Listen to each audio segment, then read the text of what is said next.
o'clock. I'll call the meeting of the Floral School Board to order. Thanks for everybody for coming. Please join me for the flag salute. I pledge allegiance to the flag of the United States of America and to the republic for which it stands, one nation, under God, indivisible, with liberty and justice for all. All right, we got some things on the consent agenda. Do we have a motion for the consent agenda? Move for approval. Been moved. Is there a second? Second. Move to second. Any further discussion? All those in favor, signify by saying aye. Aye. Opposed? Motion carries. I'd like to invite our student reps up now. Vanessa and Rachel. Actually, let me write. Sorry, I was reading. So first off, we have our men's basketball team. They had a home game Friday night against Central and lost. It was their first league game.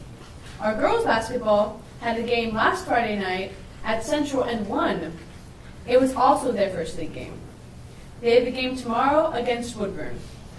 Continuing on to our swim team, they have a swim meet tomorrow at South Albany. Our wrestlers will be wrestling next at home on Wednesday, as well as a match on Saturday at Hillsborough. Our dance team will start their state season with their first state competition on February 4th. Moving on to our clubs, Red Cross is having our second blood drive of the year. This will happen on January 31st. The She is Safe Club is in the process of making bracelets for the bracelet drive. They plan on selling them to the students to raise money. The Gay Straight Alliance raised around $400 selling sweaters. This was called the Trevor Project.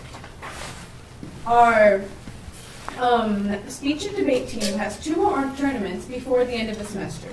National Honor Society has been working with the Women's Scenic Club recently.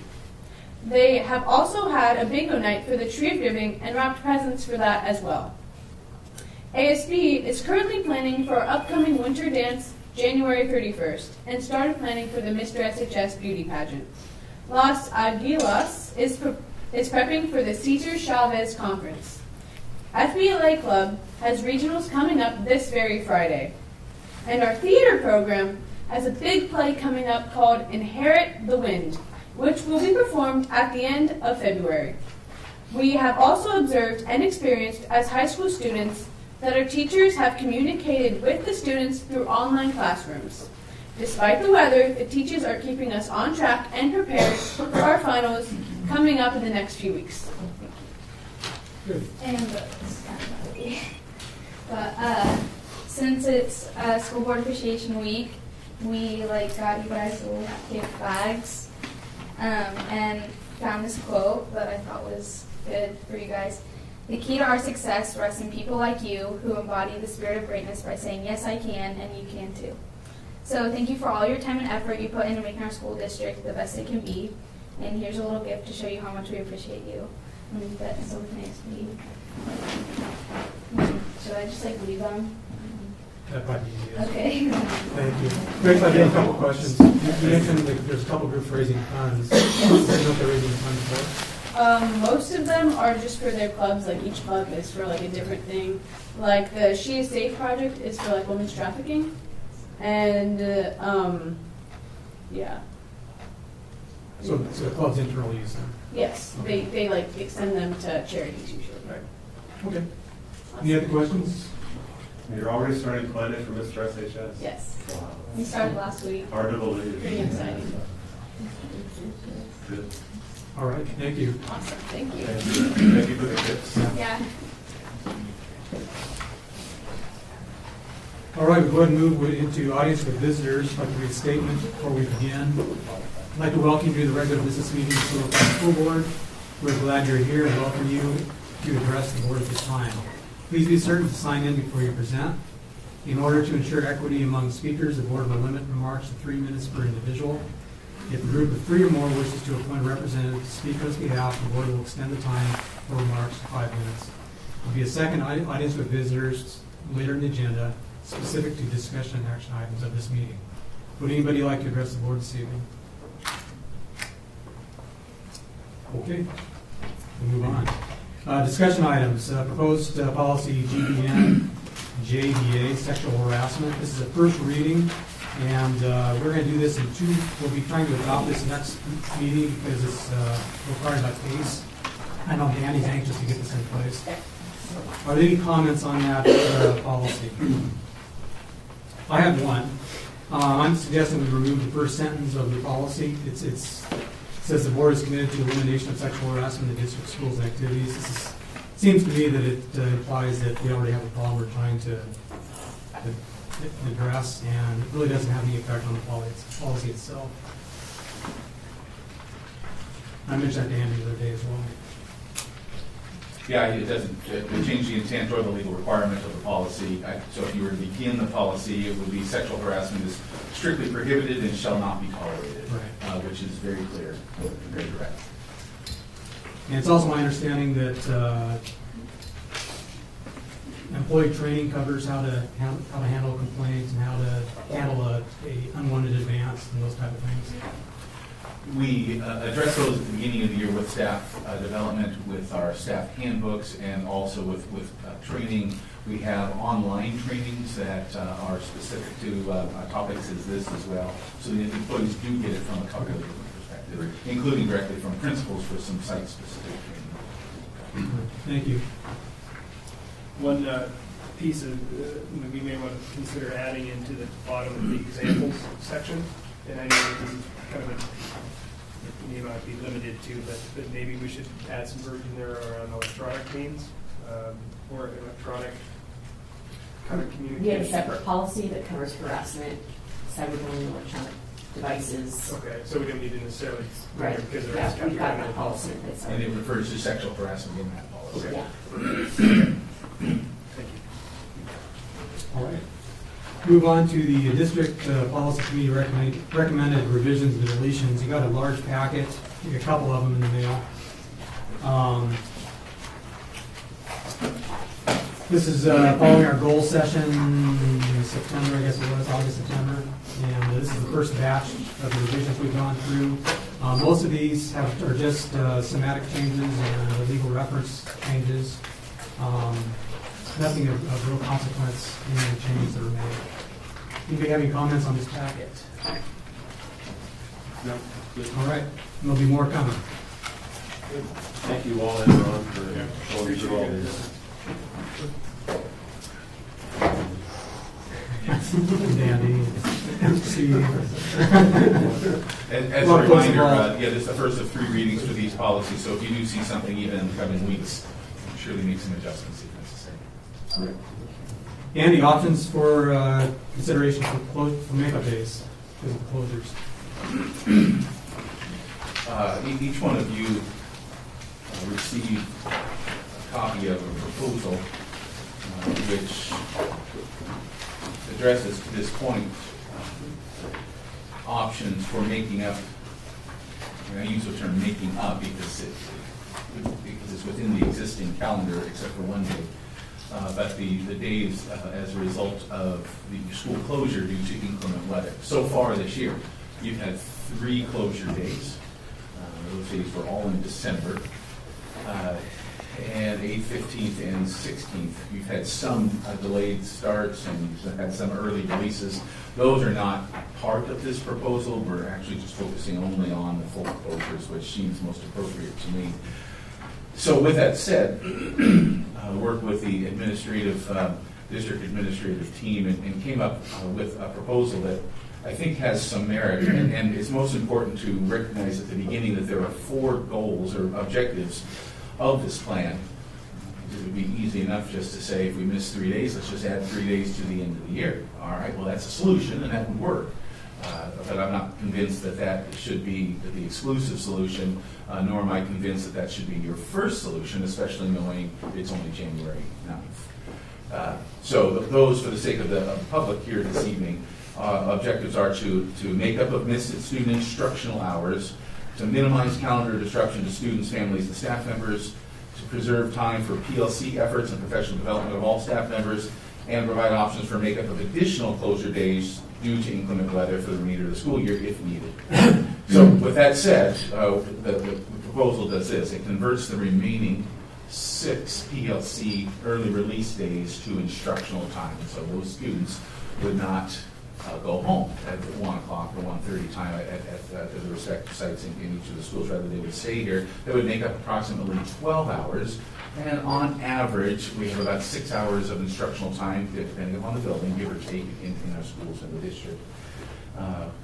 Again, keeping in mind the second goal or third goal of preserving time for PLC efforts, school principals would work with their staff to make up 4 hours of non-contract time with their teachers specific to PLC efforts. And so those would be after contract time, after 3:30, or at some other time that's specific to that building, and we work with principals on developing what that plan would look like. The reason that I included 4 there is because there are 8 additional hours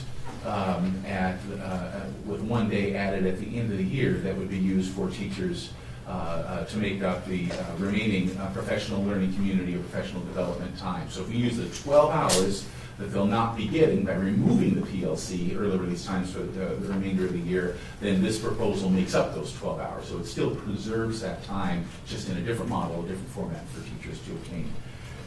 And again, I think it's a statement of the value that we place on PLC times, and that's I think, an important message, not just for this plan, but it's an important message for who we are as a school district, that we have really worked hard to create these PLC opportunities for our staff over the years. And this is one way to preserve that. We would do a couple of calendar modifications where the last day of the school year for students would remain the same under this plan.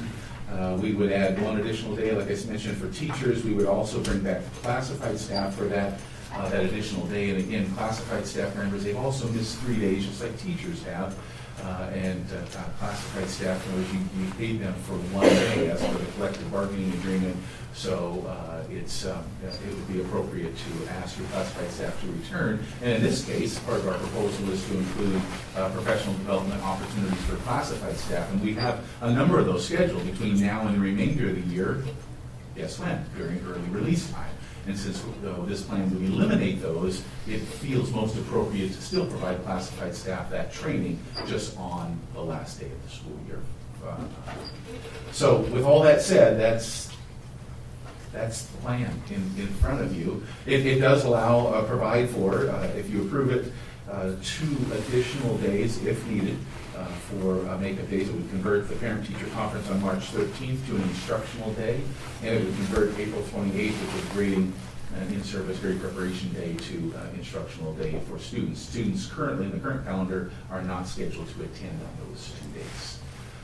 I shared this with Tom a little bit as he came in this evening, but one of the intents of this calendar is to meet some of the changing nature of the instructional hour requirements for schools in the state of Oregon. While the 900 for K-8, 900 hours per year, and 990 essentially for high school students remains the same as the threshold that we need to meet, the definition of instructional time has changed in kind of a gradual way over the last 2 or 3 years.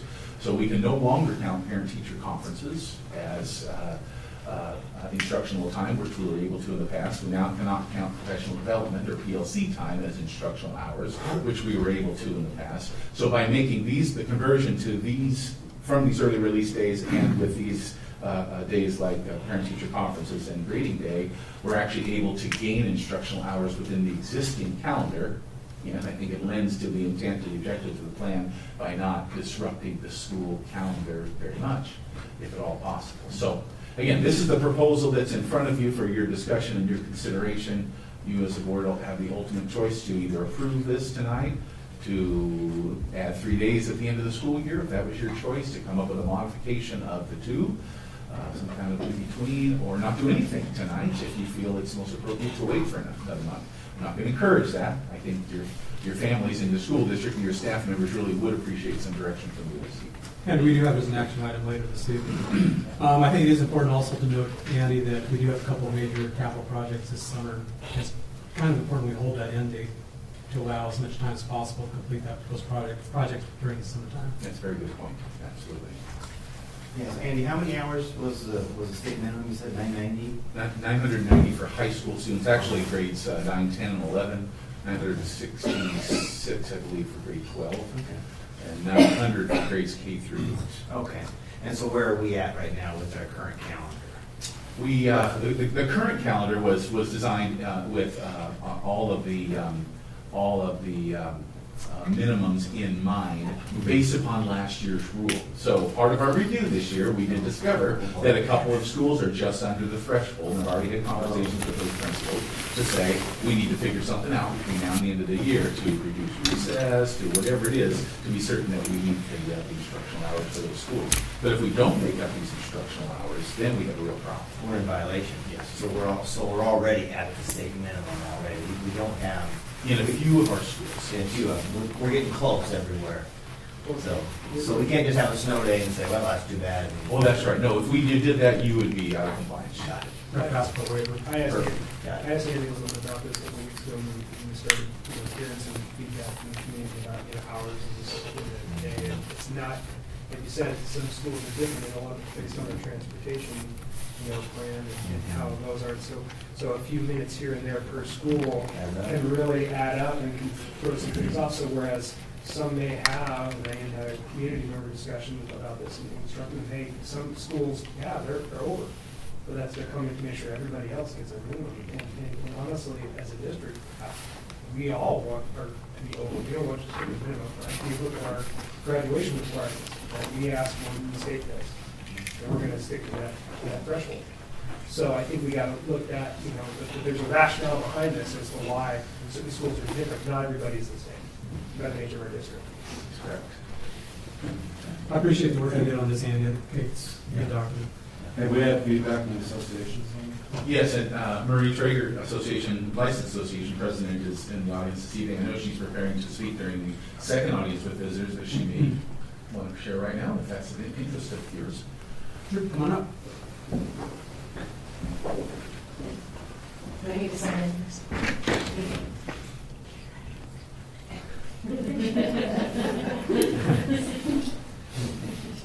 So Andy called me into his office last week and presented the proposal because he wanted the teacher feedback. First of all, I want to say that's pretty awesome. I don't know a lot of school districts that would do that, that would ask the teachers first for their feedback. So I got a lot of positive responses just from that piece. So I sent out a survey to get teachers' feedback on the proposal. I got 70% of the teachers, which I think is a pretty good indication. Teachers are all in favor of converting PLC days to student contact days because they need the students in the seats.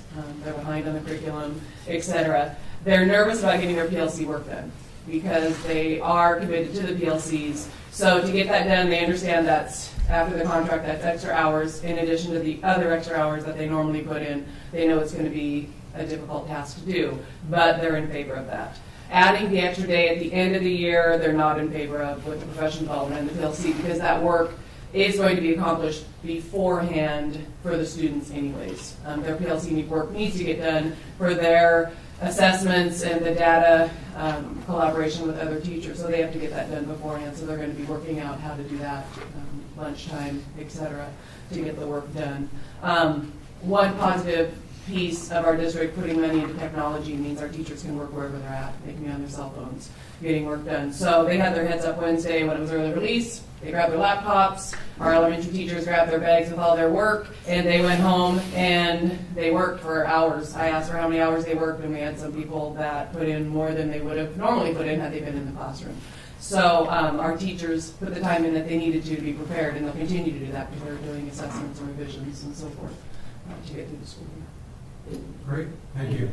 So Marie, is there concern that, I don't know what all the groups do in PLCs and stuff like that, but the only thing that came to my mind is if they're comparing assessments between different kids and stuff like that, is this not having the PLC going to throw a wrench in that, or is it that what you were talking about? That's what I was talking about.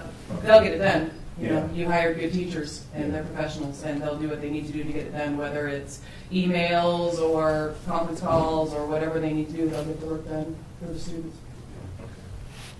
Thank you.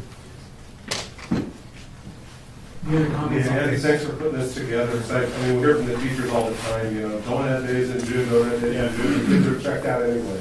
Yeah. And so this is a nice alternative. Yeah. Yeah, I like that. I've had the That part of it. just having discussions with community members, and they're saying the same things, like, don't bring them back, or especially with the staff, don't bring them back to fall. There's no reason for that. Well, it's nice you added a couple extra days in there just in case. It's nice to Yeah, be- hopefully- So we don't have to address it again. Hopefully we won't have to use more than Yeah. those 2 extra days. Well, I think there's also some natural timing of things happening here. This does, the changes in instructional calculation does put a different spin on how we take care of the calendar. So when we draft the calendar for next year, we're going to have to take a look at it from a different approach. And I'm going to be working with the administrators actually this Thursday at our admin meeting about what does that mean from an instructional hours standpoint. But second to that, wouldn't surprise me at all, and I'll say this with Marie in the room as well, in a public meeting, is I'm certain this is something that will rise to the occasion of the bargaining table, and we fully expect it to. That's simply because some of the changes that we're experiencing are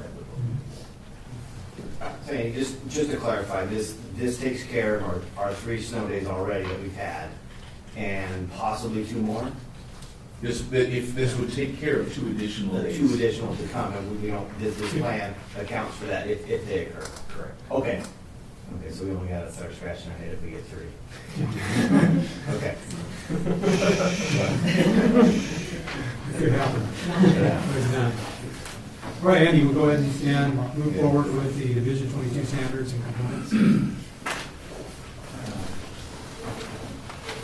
So this, I'm required by Oregon statute, as actually part of the Division 22 standards, to report to you every year about our compliance specific to Division 22 standards. And the Division 22 standards, by the way, are part of state statute, division of actually an Oregon administrative rule that's driven by state statute that says you, school district, almost 200 of you in the state of Oregon, are required to comply with about 70 standards, and within those 70 standards, literally hundreds upon hundreds of rules specific to those standards, whether it be for curriculum, while you talk about training, staff, orientation, licensure, all sorts of things that we as a school district have to do. At the risk of sounding like I'm editorializing a little bit, and I think I just need to for just a moment, I do want to say, before I share this brief report, which is good news, is that the compliance requirements for public schools in the state of Oregon is becoming increasingly larger and more complex. And now it's not unlike any of the industries I'm certain that any of you are in. I'm still closely enough associated with the agriculture industry to know what that looks like. I mean, the compliance standards are all over the map, and they're getting more and more each year. But with that said, our mission as a school district is right up there, and nowhere to say that we're expected to push papers and take care of reports and compliance, even though that's an understandable and reasonable expectation of the job for us as educators. We are discovering, and maybe I'm discovering that this sort of, after a few decades in this career, that it really is becoming quite a large job just maintaining the efforts towards compliance and education in the state of Oregon. Now, I'm not here to be judgmental of any of those compliance standards or rules, because I think, generally speaking, there's some value to them. As an example, things like put it down here, full-day kindergarten was a recent addition, which I think we all understand the merit of that. And interestingly enough, there was funding provided for that compliance requirement. Similarly, we have requirements of testing all of our schools for lead in water. And while we've been doing that for the majority of our schools, we haven't done it for all of them. So that resulted in something good, and we were able to and there was actually some funding provided on that. So my message to you to the public is just twofold. One of them is the compliance requirements are increasing, and as a school district, we've worked very, very hard to maintain compliance within each one of those standards and rules. Second to that, though, and this is my most concerning point, is that the majority of the compliance requirements are unfunded. And we're on the cusp of a new legislative session in the state of Oregon, and I'm certain by the time that session is finished, a few months later, there will be additional rules and requirements for public schools in the state of Oregon that will likely be unfunded. In fact, there's still some coming down the pipe, like a PE requirement. We still don't know where the state's going to land on that, and I really question whether there's going to be any funding for that, which is going to be problematic for this school district, because it's going to put us in a position of saying, Do we cut teachers from other programs so we can offer PE full-time in this district? Or do we say we're not going to do that? That's an interesting conversation that's beginning to surface with some school districts, and it's one that I think will likely have some, get to back to you as a board at some point in the future. So I bring those up to you. Other unfunded expectations recently included everything from increase in nursing hours. Again, good things, but no money associated with them. Inspections for our facilities, including lead testing, training changes for personnel. Director White asked about this a couple of meetings ago about the required dental screenings for elementary students at all of our schools. We're required to do that. We're implementing it. We're doing it, but we're doing it without any funding from the state in order to provide that. On the cusp of screenings in the early elementary years for dyslexia. It's required screening for all of our students. Again, not necessarily a bad thing, but I don't anticipate funding to come with that. And I've already mentioned to you the PE mandate. And those are just a few examples of the multiple mandates that we're required to do without associated funding to do that. So with that said, I'm going to read a script to you. And as required by OAR 581-022-1610, operating policies and procedures, all Oregon school districts must report to their respective communities as to the district status with regards to state standards, all of the Division 22 administrative rules, and do it by January 15, 2017. Following review, I have discovered that the annual Healthy and Safe Schools Plan, which is section 2223 of this OAR, was not submitted to the Oregon Department of Education by the January 1st, 2017 deadline. As a plan of correction, we have contacted ODE and asked for an extension to March 1st, 2017, which will be met. By the way, the annual Healthy and Safe Schools Plan was required by the state of Oregon, I believe it was last August, with the requirement that the plan be submitted by January 1st, which includes district response to all hazardous material or dangerous, potentially dangerous type testing in all of your schools, including lead, radon, lead in water, lead in paint, asbestos, things of that sort. We have all those in place. We're fully administering them right now. We just haven't put everything into one package yet, which is why we asked ODE for another 2-month extension to get it, and we're in good company. There's multiple school districts. That's my understanding, didn't make that. But we will meet that plan. I'm just letting you know, it's prepared by January 1st, and we have not met that. And the only other one I wanted to comment on, and while we are in full compliance as a school district, I want to comment on section 1512, which is comprehensive guidance and counseling. While we meet this rule as a district, we do not meet the student-to-counselor ratio in all schools of 250 to 1, and this is a recommendation in the rule. This is not a requirement. This recommendation was put in place in 2008, and again, it's a matter of funding in order to provide that kind of counseling. You've heard from me in the past, and I plan to include this again when we take a look at some budget development, but I believe it's an important consideration to take a look at that ratio and see what we as a school district can do, even partially and if possible, during the 2017-18 budget process. Take a look at increased counseling. Many of our schools have counselors, many of them don't, especially our girls' schools. And again, counselors, I think, serve an incredible purpose when it comes to not just career and guidance counseling, but what we are experiencing as an increasing complexity towards meeting the mental health needs of our students in all of our schools, which I believe we can do better. In order to do that, we have to have licensed counselors to do that. So with that said, based upon my review, I'm reporting to the Silver Falls School Board and to the public that this school district is in compliance with and implementing all remaining applicable standards for public elementary and secondary schools in the state of Oregon, as set in Chapter 581, Division 20. That's my report, Mr. Chair. Thank you, Andy. Any questions on that? All right, move ahead. We'll do the financial report. Steve. Yes, in your packet is the financial statement through December 31st. So halfway through the year, we continue to stay on track with the budget. In November, December, we received over 90% of our property tax revenue and close to 60% of our state school fund revenue. So we've already received over 60% of our budgeted current resources, with only 35% of our budgeted expenditures going out. So we're revenue heavy on the front half and more expenditure heavy on the back half of the balance contract payrolls at the end of the year. But things are tracking as budgeted.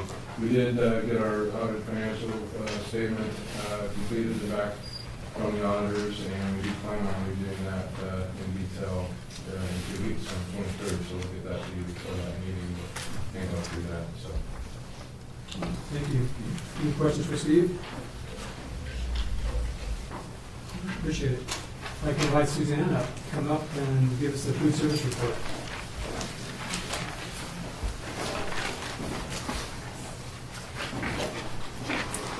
A little packet in front of you, just a little report there, I'm going to share with you. I would like to first of all introduce Catherine Wheeler. She is our new food service manager. She took the place of Nita Croft at the beginning of the school year. And Catherine is a fantastic addition. She came from Salem Kaiser, kind of stole from them. And she came right out of a middle school. She's a middle school manager over there, so she came very well equipped, coming straight out of the school and managing. She's been managing for several years at secondary level. And so she has been a huge help to me and to the department and to the staff. Okay, so I was going to let her talk a little bit about our staff. Oh, thank you. Yeah, we have, along with myself, 8 others, and actually 9. One is a driver, and the rest are cooks and assistant cooks. So quite a few new people. I'm not sure, probably a lot more than last year. About half of our staff moved on or retired at the end of the school year last year. So we had a big job replacing that many people. So are these people replacements, or are they They are replacements. Yes. all replacements? Yeah, Yes. all replacements, yes. One of them, well, 2 of them are leads. One is a solo school, so, and then the Robert Frost, we have 2 new employees, so that's probably where I've worked the most is in also working, filling in at the school several, we have a lot of sick days, quite a few in the beginning with some of those solo schools. But the advantage of that, of course, is I can go in and see what they need help with, what can be done better efficiently in the school for them to prepare the food and for safety. So that's been real helpful. Lovely schools. I really love Victor Point. I got a chance to be there several times, as well as Scotts Mills. So we're just working one-on-one with them, specifically the new ones. Yeah. They're all doing a really good job right now, and they ask questions, but they're really learning fast. So pretty happy with it. Yeah, the new staff has really come on board really strong, and then our existing staff they've all done a really good job this year. Just we've had a little bit of movement. We've moved a few cooks around to some different locations, and everybody seems to be in we have a great team this year, and everybody seems to be really on board with the program. It's very helpful. Okay, so I just have some things that have happened this year. First of all, at Robert Frost, we were asked at the end of the school year last year to change where we were serving, our serving location at that school last year. So with all the transitions in the last 2 years, with all the schools, there's been transitions all over the place. So beginning of the school year last year, we moved from the gym to the mezzanine, which I understand they had served there in the past. And then this year we were asked to move down into this little tiny little square by the library. So that offers some challenges in itself. And so we worked it out. We, just a lot of eyes, a lot of help, suggestions. I had, Sodexo team come in and help and just help us set it up so that and with Leslie and just so that the line moved smoothly and that kids got served efficiently.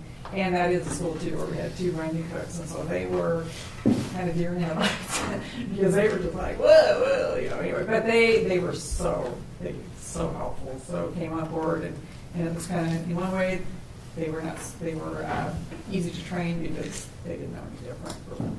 Anyway, but our first health inspection came there, and first health inspection there, that the service area had carpet underneath where the kids probably So the health in the new inspector space. said, no, this is not in compliance. You can't have carpet underneath your service area because obviously you have spills and it's hard to clean up. And then the second thing was there was no place for the cooks or students to wash their hands in the service area. And that's a violation also. So, bless their hearts, they got on board, and so you can see in the pictures, over the Christmas holiday, brand new floors, hard floors were installed at Barbara Frost in their service area, and a hand wash stage was installed. So it was awesome. I appreciate Lauren's, proactiveness and figuring out how to make all that happen, and then everybody else that just stepped up and did it. So it has, and of course, then we walked back in, and everybody's like, "Did you see?" And so we ran right down there, and it's like, "Oh my goodness, it's beautiful." So that was a really, really nice. And I thank the district so much for getting that done quickly and efficiently. Anyway, and Did then that come out, just out of curiosity, did that come out of the food service budget or schools or just the? maintenance. No, it came out of the maintenance of the capital projects fund. I was curious, that's going to impact your bottom line, Yeah. so. Oh my The answer's no. Anyway, and again, another transition. Mark Twain obviously went from Eugene Field, K-1-2, moved to Mark Twain, the building of Mark Twain. And so we had some new cooks moved into transitioning new cooks. Rhonda Barrett and Terry Rocket moved up to that school and just getting that kitchen ready, transitioning from a middle school to lower elementary. And so just logistics from kids that are, 5.5 feet tall to kids that are 3 feet tall, and stuff. And so we just worked with Rhonda and Terry and again, figured out the lunch line, but it has been such a huge improvement over Eugene Field. And I think all of you know, Eugene Field for all the years, they were serving on multiple levels, having to haul the food outside, inside, up ramps, down ramps. But it was a very unsafe situation too. It was very, very hard on the cooks anyway. And so they are just thrilled this year to be all on the same level. They don't have to move their food anywhere. Anyway, and we had little logistics at the beginning of the year trying to decide where the students would actually sit and eat because secondary and middle school kids ate up on the stage while elementary would do the same thing.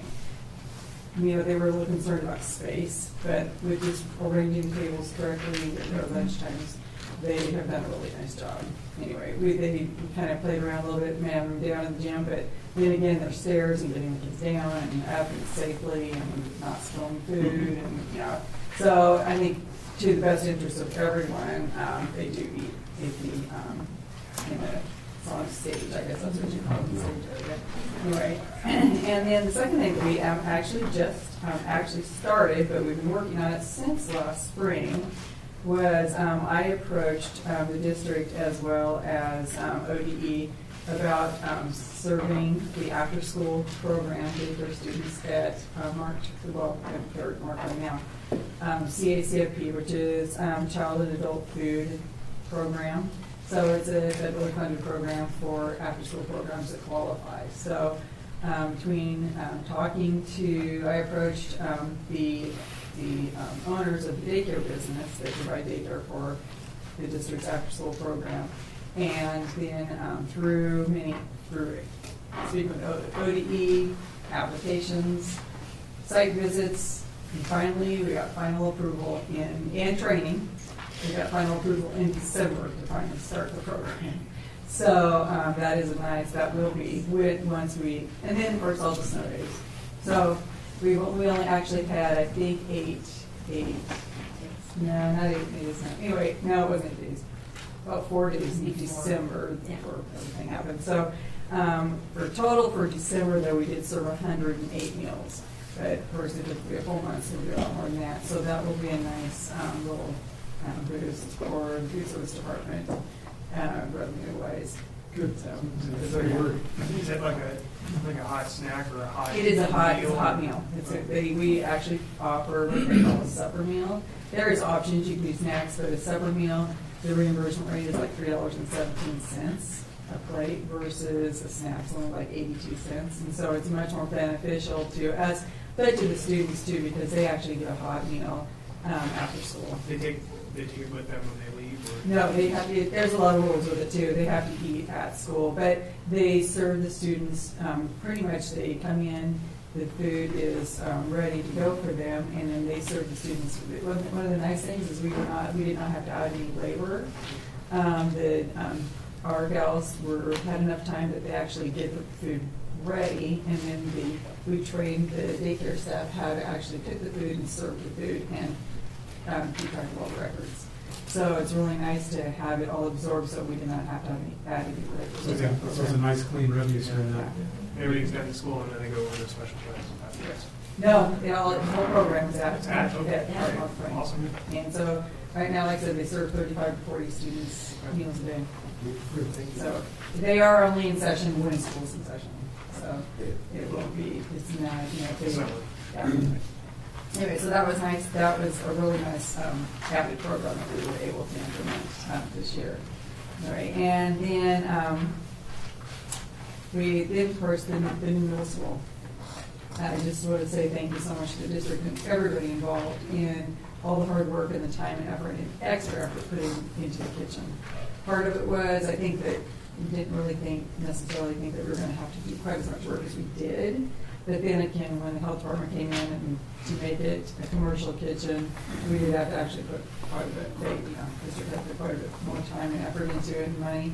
But it just turned out beautifully, and we did hire 2 new staff people there. So we did add two part-time staff people to manage that. But our meal counts have gone up at the middle school, and we've just been very pleased. The kids are just thrilled to have a full service kitchen, have a full menu, a full service menu that we did not have the space in our time to do a full middle school menu.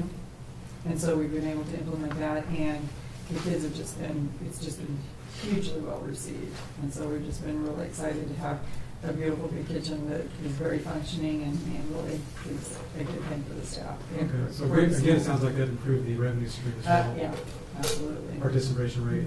Absolutely, yeah. Anyway, and then I applied for a grant at the beginning of the school year in August with Fuel Up for 60, and that's a wellness grant, and it coincides with the Oregon Dairy Council, and we received funds in the amount of, down there, about $3,800. And so we were able to purchase a kiosk that we have at the high school out in the cafeteria area, which they've never had before, where we are offering what we call second chance breakfast. And so students between, I think it's between second and third period before they go to AG, we open up the kiosk and the students can come and get if they did not purchase breakfast or get breakfast when they got there in the morning, that they can have a second chance to get a breakfast between classes. And so we were able to do that. We actually started that, it's kind of piloted it at the end of the school year last year, but it's been nice to be able to get the grant and the extra equipment. We got and then we also use it at lunchtime. We got a heated display cabinet. We can keep food hot out there, as well as selling different a la carte items. And so that's been kind of fun. And then we purchased equipment for the television.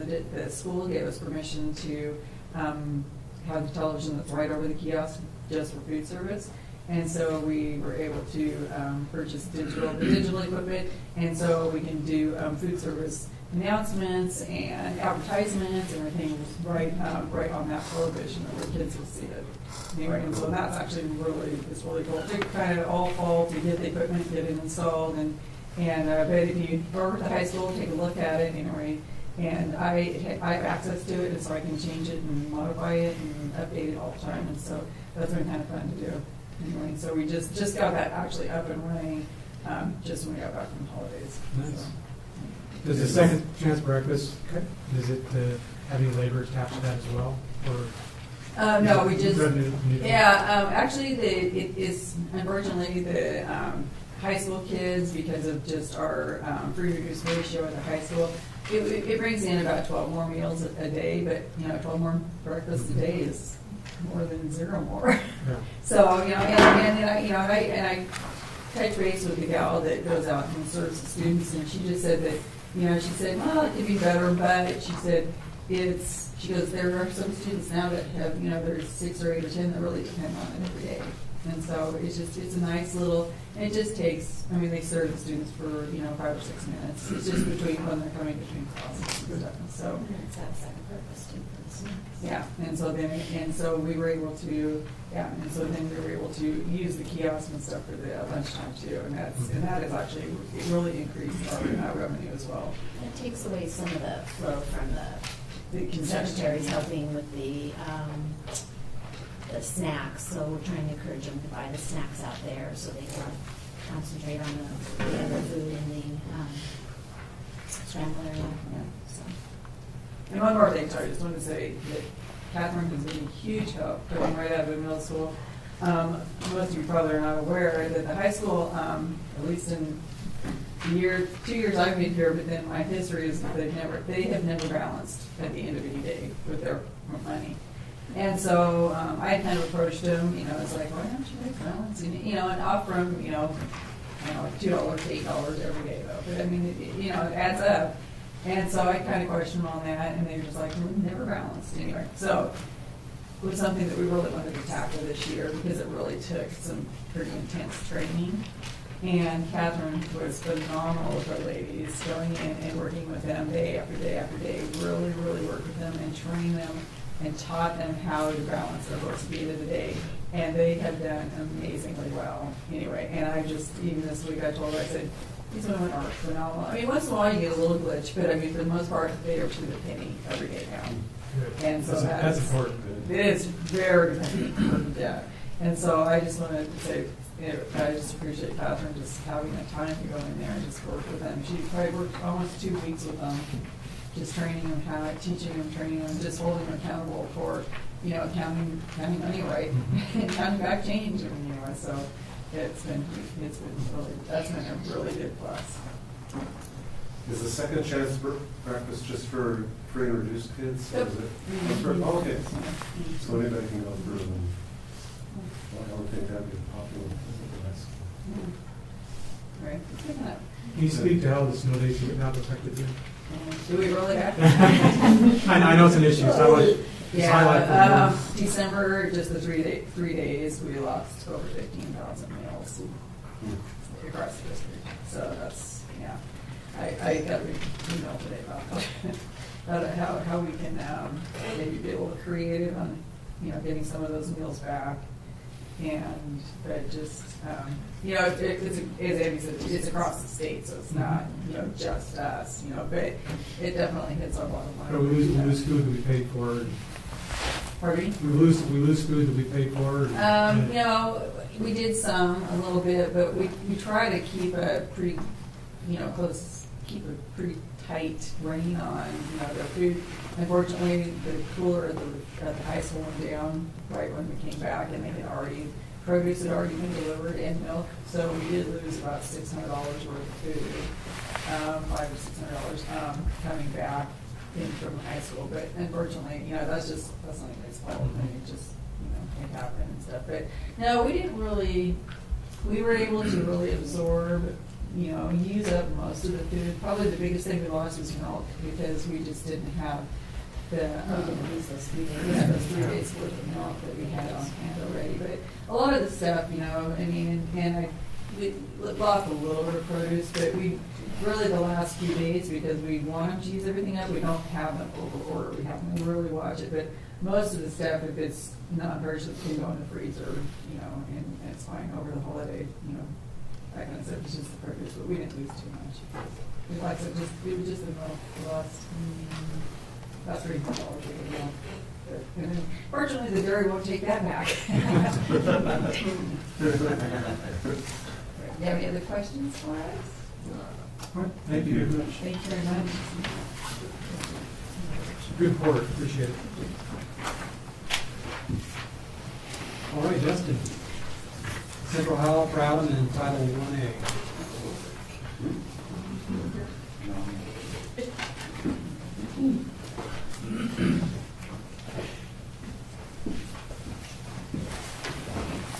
Yes, I'm here representing all those different things.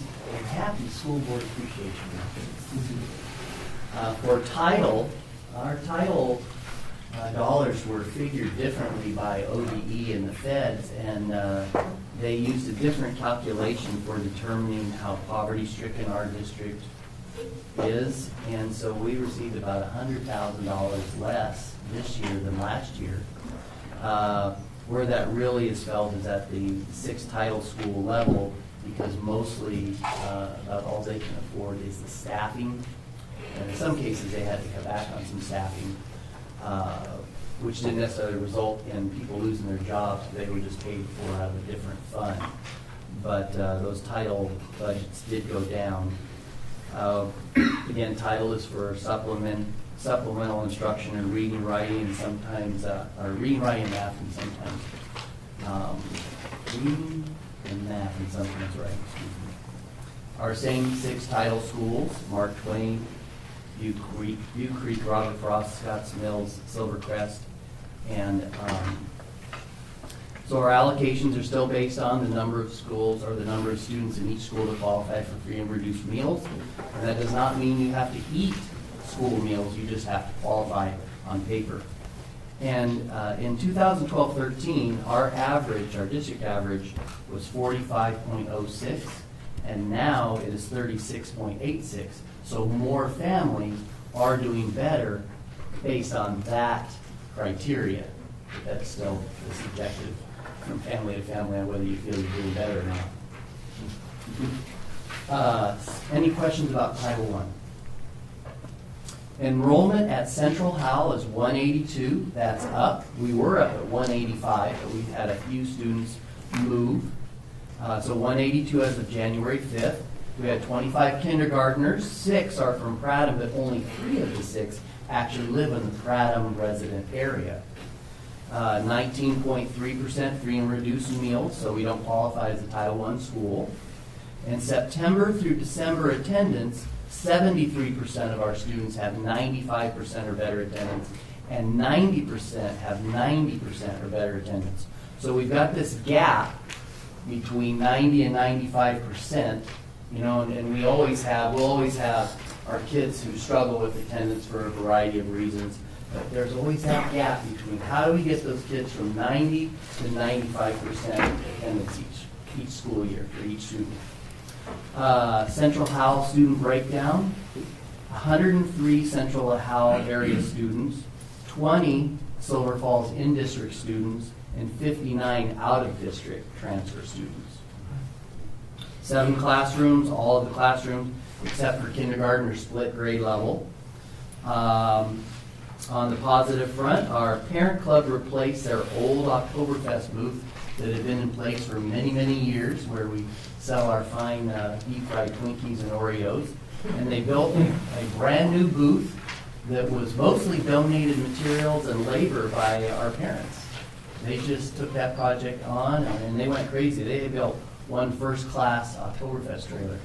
So next year, when you're enjoying those deep-fried treats, you can notice the craftsmanship of our new trailer. Parent Club did raise about $10,000 in profits, but the rain impacted our profits from the previous year, where they were about $13,000 in profits.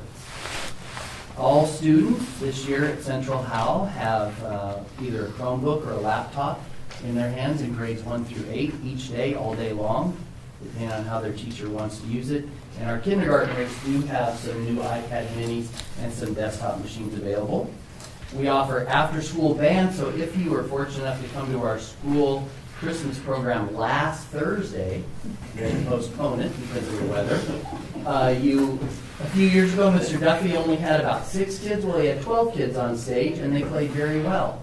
And so he's trying to build, programs, I think, at Butte Creek and one other school, I think, maybe Bethany, he also does. And Victor Point? Yeah, trying to help with the rural schools' contribution to the high school band program, and that keeps building. Boys basketball started last Tuesday. Portland Offer to Go came to Prattam and Central Howell this year and performed Hansel and Gretel, and we hope they'll return again next fall.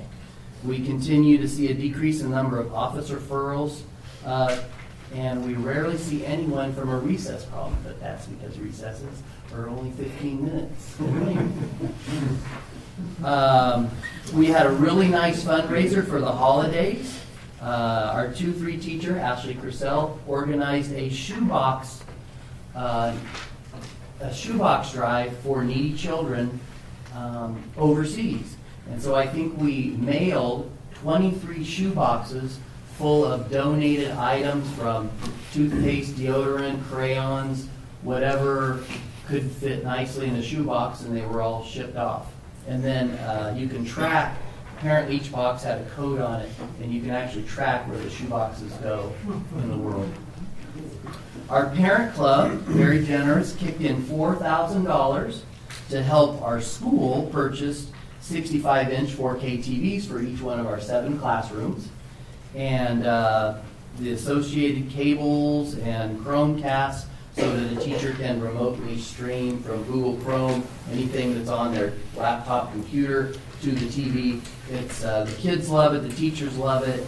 It's going from those LCD projectors where each bulb would be in the old days about $150 to replace, to these nice displays that should be up for many, many years. It was a big upgrade for our technology. And our school, our teachers, our staff, we're working on a school-wide goal this year of practicing, implementing strategies and activities and other research-based community-building programs. So we are really working on developing a sense of community at Central Howell and respect between students to student and teacher to student. And we kicked off the year with a survey, and all the survey results were shared with each teacher. It didn't matter who you were. Everybody saw your results for you as a teacher. And then those are the things that they're going to work on throughout the year, and then we're going to survey again at the end of the year and see how we did. We've broken into teams twice so far this year, and there's been some competitions, and also when we had Christmas Craft Day, the entire school was broken into kindergarten through 8th grade teams of students, with the biggers helping the littles to get their Christmas crafts together and trying to build that community rather than always being in separate classrooms. And I think staff is really happy with that goal.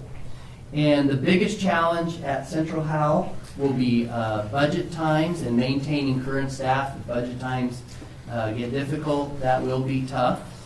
And the impact of the new PE requirement that Andy was talking about, being able to, right now we have 3 half hours a day of music.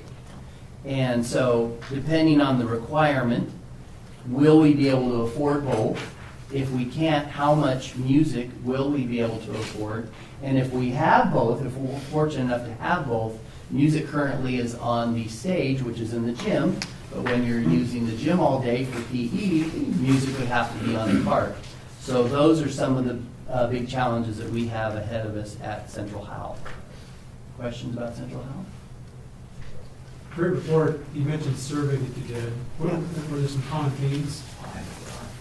I don't know about for sure. I brought some questions in case you asked. So here are the questions that were asked. Super simple. I feel safe at school anywhere from never, rarely, sometimes, often, and always. I feel important at school. I feel comfortable sharing my ideas in my class. Other students talk to me politely. Other students follow the school rules at recess. I am encouraged by other students to do my best.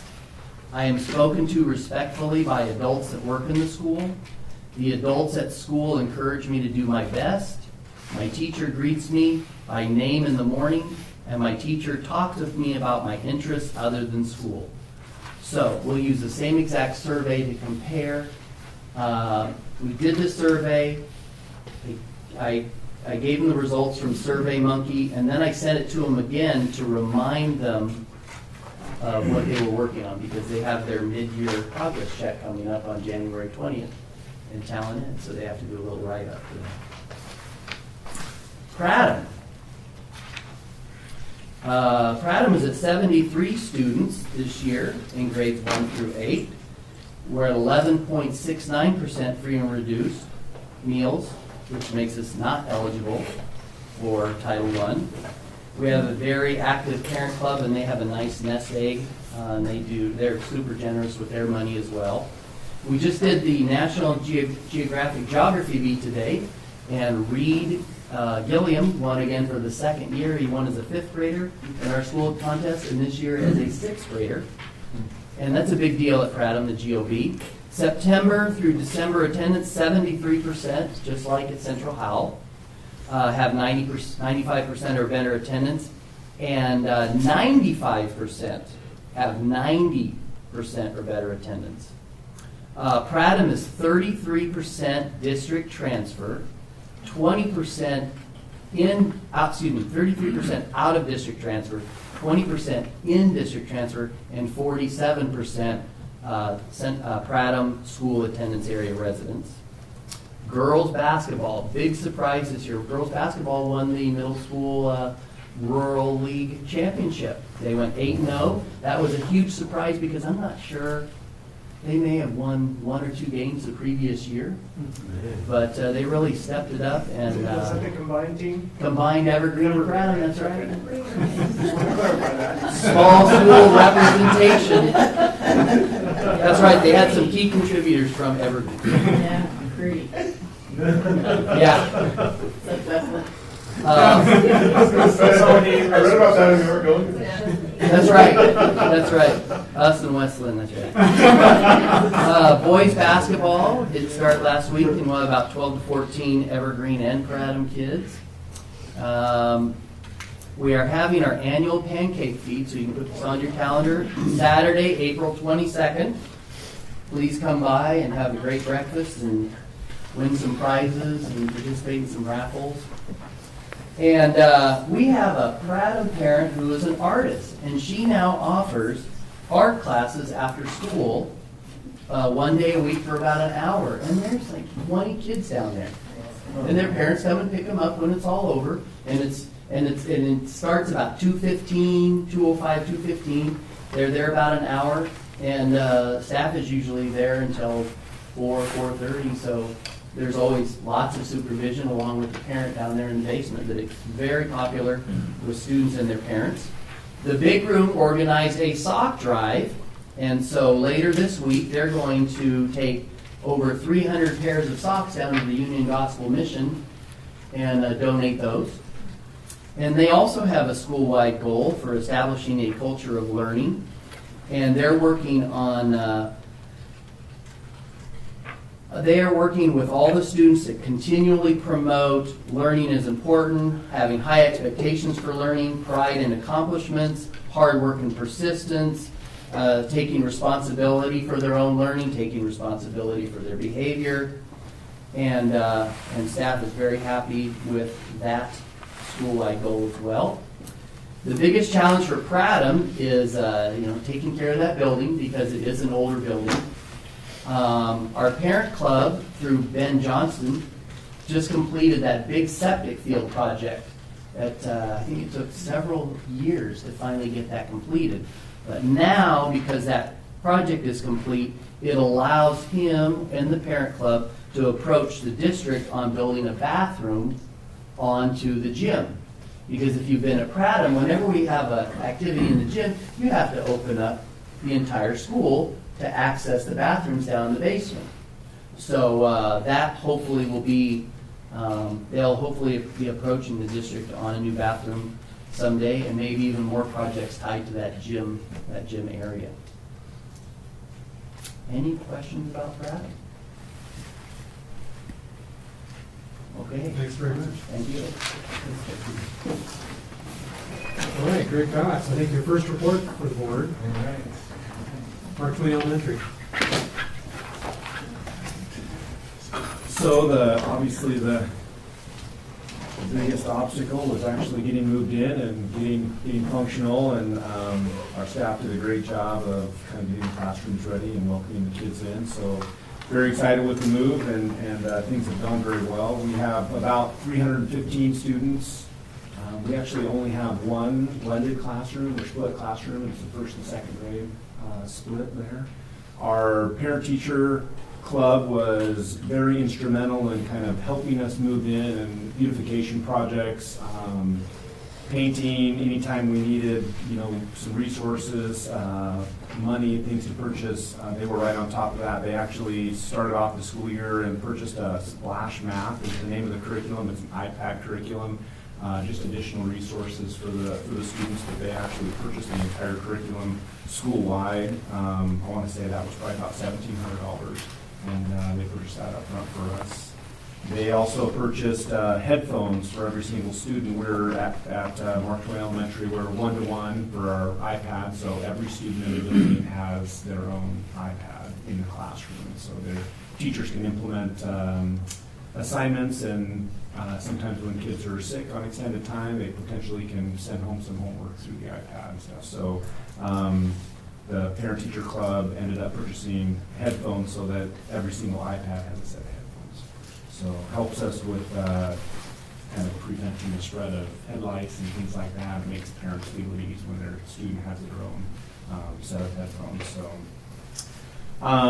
in terms of our project kind of at the beginning of the year, the parent-teacher club helped us with the readathon, and so we, students, we went out and tried to get pledges for however many minutes they would read, and had kind of contests for motivation for each classroom, and then also students individually. So I want to say that we raised about $4,000 with that fundraiser to kind of start the year off. So that went very well. I think kids are pretty excited about the school year and the new building and their classrooms, and things have gone very well to this point. So I think for our teachers, that definitely getting set up in the classroom was a big kind of stressor for them, and I was very impressed. I thought they worked very hard just to make sure that they have their classrooms decorated. Obviously, elementary element is very important to make sure the classroom is welcoming and that everything is decorated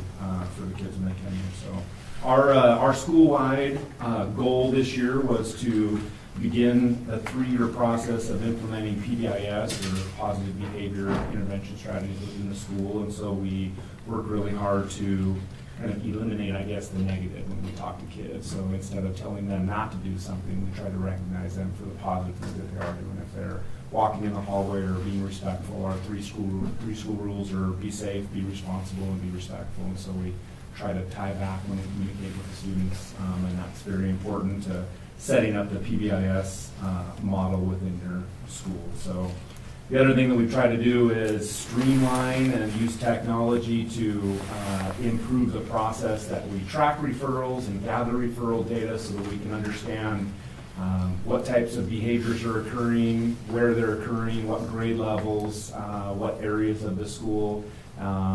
And then we have our leadership team takes a look at that each month when they meet, and we try to identify what areas, if there's a behavior that we need to tackle, and we need to create a positive reward system to kind of improve that behavior. So that has helped us a lot. We actually, so like when we have a referral, and it can be for something minor, it can be for something major, the teachers actually have it's just a quick survey, but it's set up on basically referral, so they can actually send a referral on their phone, on their teacher iPad, or on their computer. So the goal was to, if a behavior happened, that the teachers could report that behavior and have it instantly go to like a Google spreadsheet or Google Docs. So we have data at our fingertips that we can graph, we can organize by teacher, we can organize by grade. There's a number of different ways we can look at data. It just helps us have data at our fingertips that we can make some really good decisions for the kids about. So it's gone really well. I think our behaviors are going down kind of the second half of the year, but knock on wood, maybe they're still recovering from Christmas vacation too. That could be so. But it's gone really well. We have some. I feel like this being my first year at that grade level, obviously, 5, 6, and 7-year-olds are very impulsive. So it helps us deal with some of those kids, ask kind of the right questions, help them with kind of some of their choices, and then give give the teacher some interventions or some strategies to use in their classroom to kind of help some of those behaviors. So I've been pleased with kind of where we are in year one of kind of this PBIS model. In terms of academics, kind of wanted to report back on, our strategic goals that the district has for each of our K-8 schools. So for academics, being on track to graduation for us means that our STAR scores are being tracked and being monitored. We're identifying trends and trying to make sure that our students are at or above benchmark by the time we get to the end of the school year. So this year's goal for the district was 93% on track to graduation, so meeting or exceeding their benchmarks. And as a school, currently, we're at 63% if you combine all of the 5 assessments. Broken down, we have, and I took a look at, after getting a chance to talk to the teachers and kind of understanding this process a little bit, there's definitely a trend where it looks like you can kind of predict where you're going to end up at the end of the school year. So our scores actually look like they can be pretty good at the end of the year. Currently, students that are at or above benchmark, kindergarten has the 1 assessment, early literacy, they're at 60%, but they're trending to potentially be at 90% at or above benchmark at the end of the school year. In math, the first graders are at 86% currently, and they are trending to be at 98% at or above benchmark. First graders in reading are low, but it's a little bit deceptive, and I'll explain that. They're at 43% currently at or above benchmark. They're trending to be at 88% at the end of the year, and the reason for that is that 36 students are currently 6 or fewer scaled points below meeting or exceeding the benchmark. So there's some kids that are very, very close there. So I think they'll be okay at the end of the school year. Second graders in math, they're currently at 77%, and we're predicting that they're going to be about 94% at or above benchmark at the end of the school year. And then the one concern that we have is in reading. We're currently at 48%.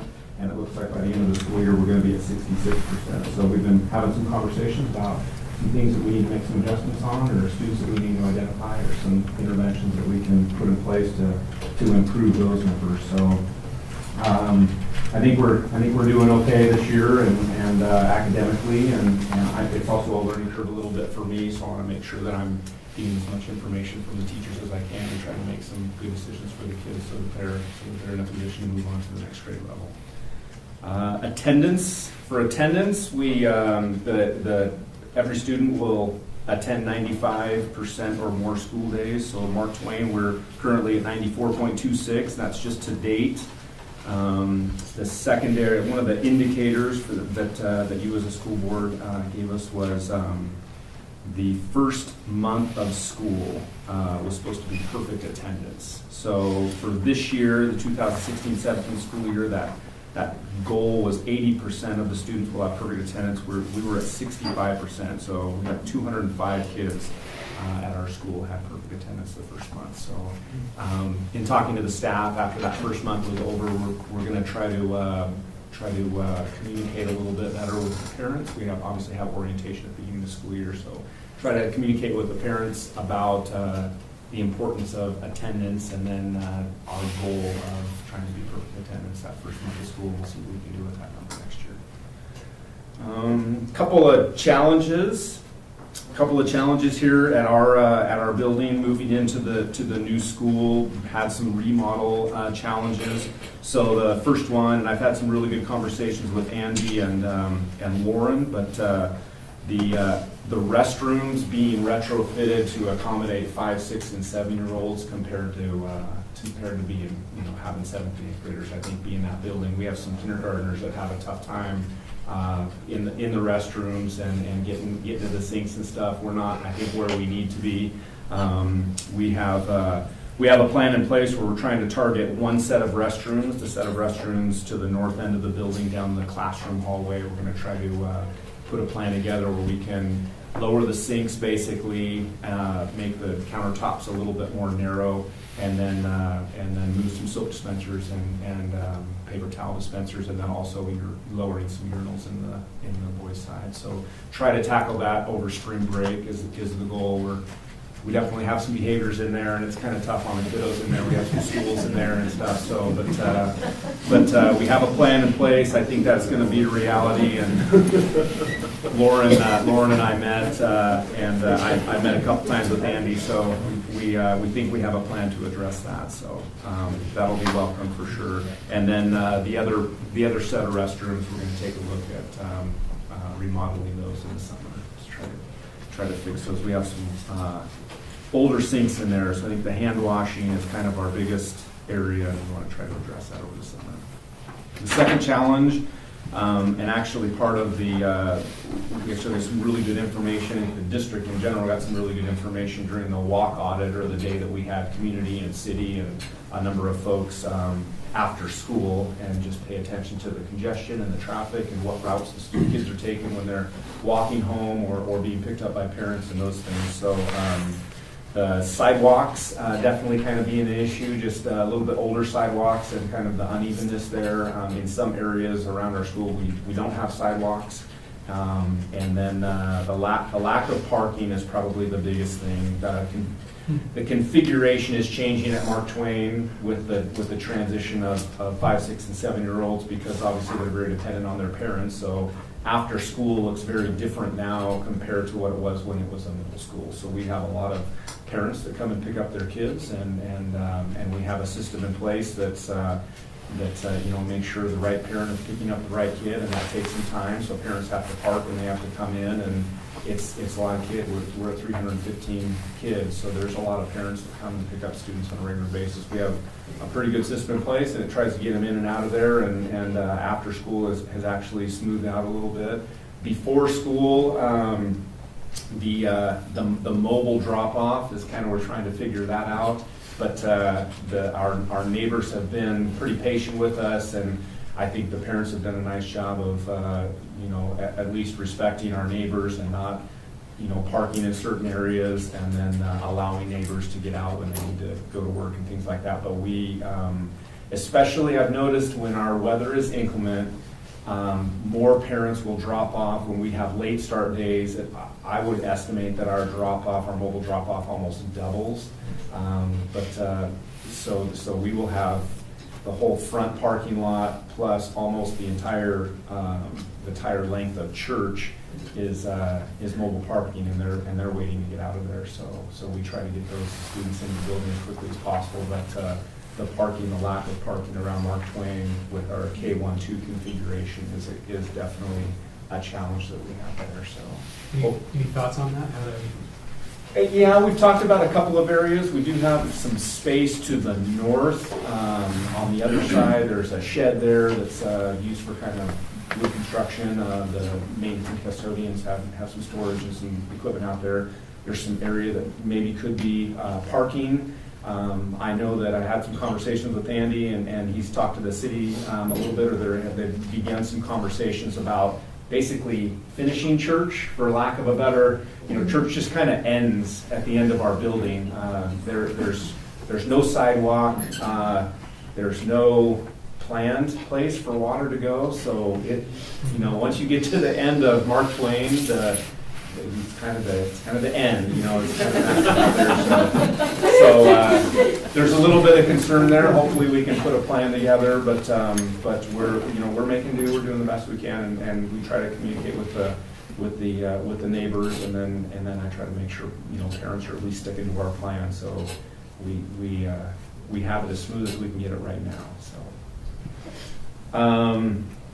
In terms of professionally, I was going to add, I didn't quite get to, in terms of professionally for our teachers, our professional goal for our building and our teachers is engagement with the students. So just kind of high student engagement and high intellectual engagement. And so we're always taking a look at engagement rates in the school. I left that out previously. We were talking about academics and stuff. So far things are going pretty well. We've got some great staff, and the PTC's been very good. We're looking to kind of finish off the priority list for moving in. I know that getting in was kind of our focus, so that's where we are. Any questions for Mark Twain Elementary?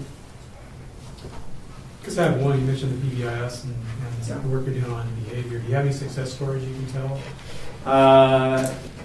Yeah, I would probably say that, we have a counselor, myself, we have a halftime dean that we kind of share with Robert Frost, and so we have kids. The best way to describe it is kids need breaks during the day. They're working in the classroom, and we try to train the teachers to, before they get to absolute meltdown mode, that you let them come down to the office and have a little break. And sometimes when they come down, it's just that they just come down and have a break. So we do have a couple of we have a board in our conference room that basically tracks our students of most need. I mean, it doesn't necessarily mean that they have learning disabilities or any physical disability or any limitations like that. It's just students that need attention and they have needs that we try to address at school. It could be behavior, could be academic, could be health, could be a lot of different things.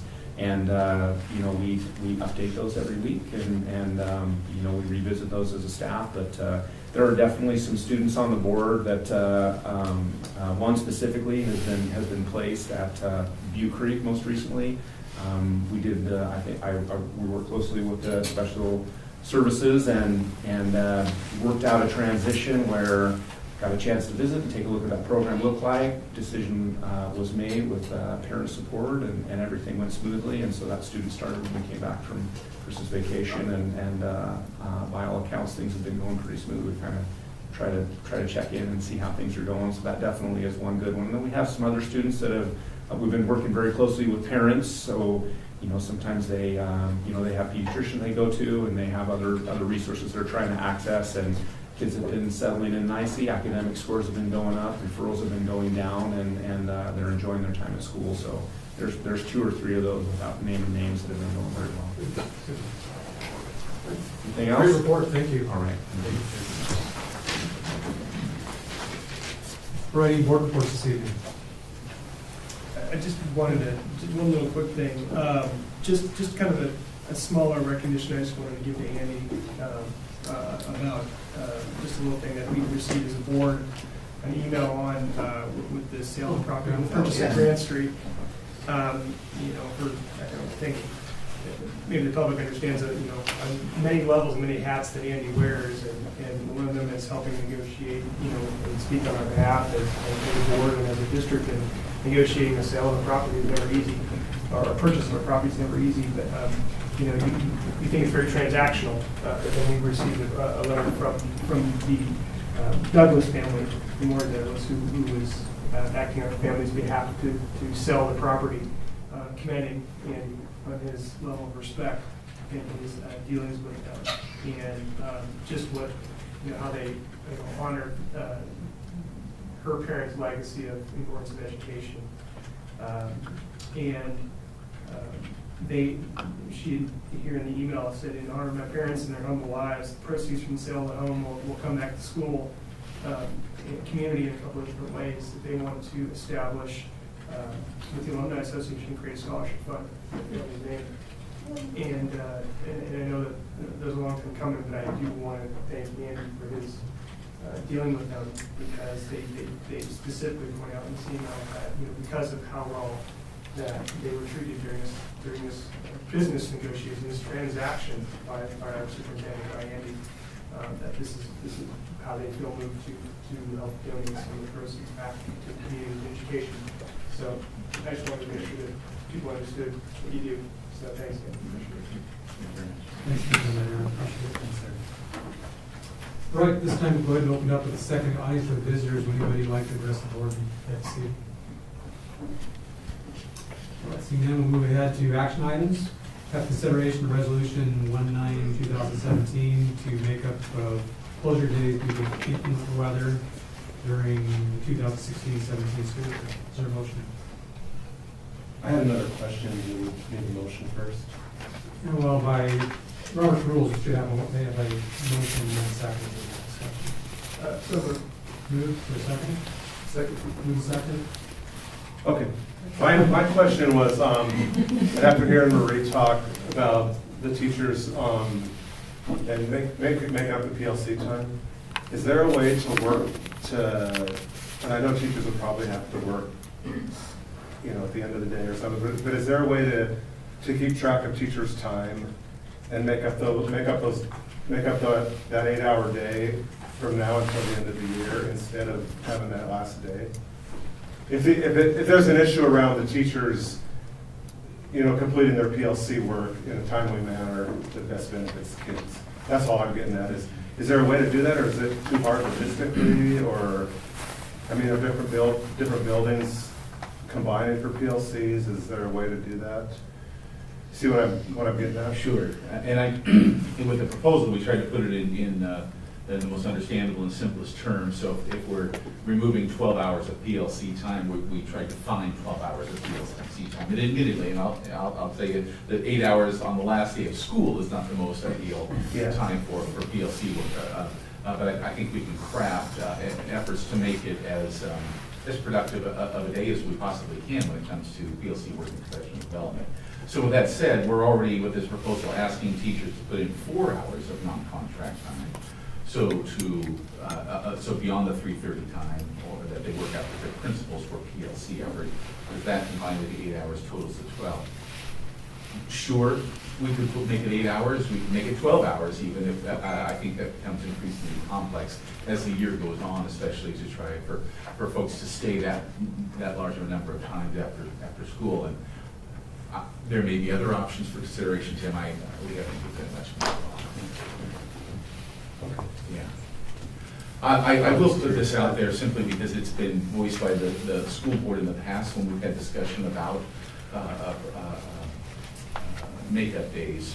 And I haven't heard it yet this evening, but I think it's important to state, and that is the value that we place on each one of those days, right? So we've come up with a resolution that does make up essentially 2 of the 3 missed instructional days, and the 3rd day is a professional development. So short of adding a day back at the end of the year for kids, which we're trying to stay away from, I think this is sort of the resolution that sort of lands in the middle. So we're still not expecting teachers to make up the full 3 days to this point that they've missed. We're asking them to make up 1 of the 3 days. So depending upon how you look at that from the point of accountability, from the value of each one of those days, we can very easily put a value on the cost of each day of school from a monetary standpoint. So when I take a look at all of those things combined, and I agree with Marie, we have a lot of teachers who do a lot of extra work over time, and even more so now because of some of the electronic access that they have. Whether it's 100% of our teachers, I think is probably a topic of conversation that would be some very good discussion. So landing on 1 day instead of 3 days extra added back feels like a reasonable compromise with this proposal for teachers. Yeah, no, I understand. I can see how it might be hard to get everybody back for 8 hours, all at the same time if they have to combine with other people. So I was just curious if there was a way to work that out, but I can see how logistically it might be kind of hard to do. All right, any other discussion? All right, all those in favor signify by saying aye. Aye. Opposed? Motion carries. Okay, at this time, we'll go ahead and adjourn regular session, and we'll be moving to executive session here in a few minutes per ORS 192-660 2F, consideration of information of records that are exempt from law of public inspection, sick leave bank. Thanks for coming. All right, we're going to adjourn executive session and move back into regular session. Is there any further business? I move we grant sick leave banks to the following 3 people: Leanne Harley for 25 days, Daniel Jamsa for 50 days, and Christine Gunther for 25 days. Second. Moved and seconded. Any further discussion? All those in favor signify by saying aye. Aye. Opposed? Motion carries. And there's no further business, so meeting's adjourned. Thank you.